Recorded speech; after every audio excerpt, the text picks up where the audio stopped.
Il y a plus de 20 ans, Christophe et Julie Merci déchaînaient les passions dans Loft Story, la toute première émission de télé-réalité française diffusée sur la 6.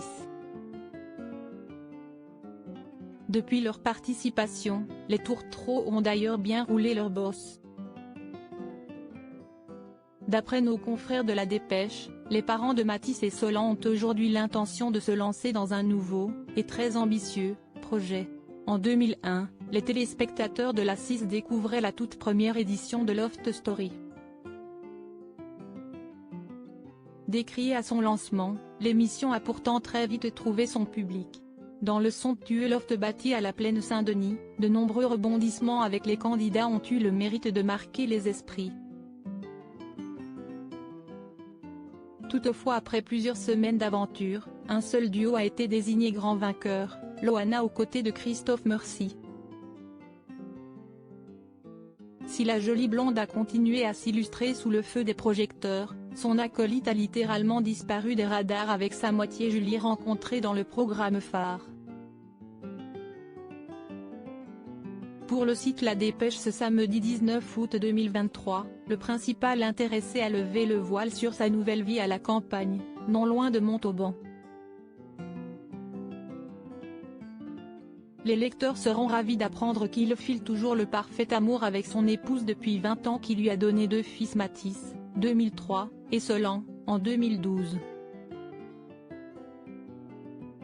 Siesti repliés au calme qu'ils ont eu l'occasion de potasser de nouveaux projets. D'après nos confrères, ils ouvriront très prochainement un gîte à domicile.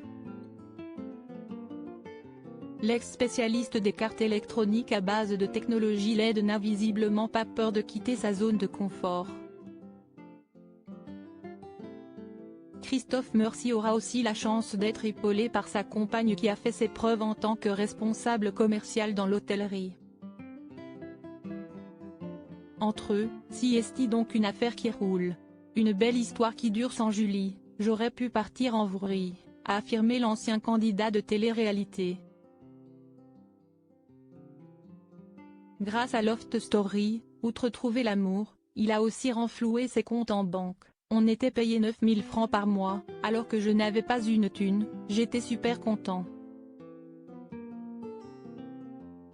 À l'époque, Christophe Merci venait tout juste de souffler sa 24e bougie. Moi, quand je passe le casting, Siesti surtout pour faire plaisir à ma mère qui voulait que je me case, et je pensais participer à un truc du genre tourner manège. Ayant eu un coup de cœur pour Delphine, le père de famille s'était par la suite rapproché de la belle Julie. Dans la vraie vie, on ne se serait jamais rencontrés, ou alors on ne se serait pas plu. Il fallait un contexte extraordinaire pour qu'on accroche. Avec l'enfermement, c'était plus facile de matcher. Lui qui a fait une croix sur la télé-réalité se refuse toutefois à voir l'un de ses fils suivre ses traces. Mon grand m'avait sondé il y a quelques années, mais hors de question. Un non catégorique,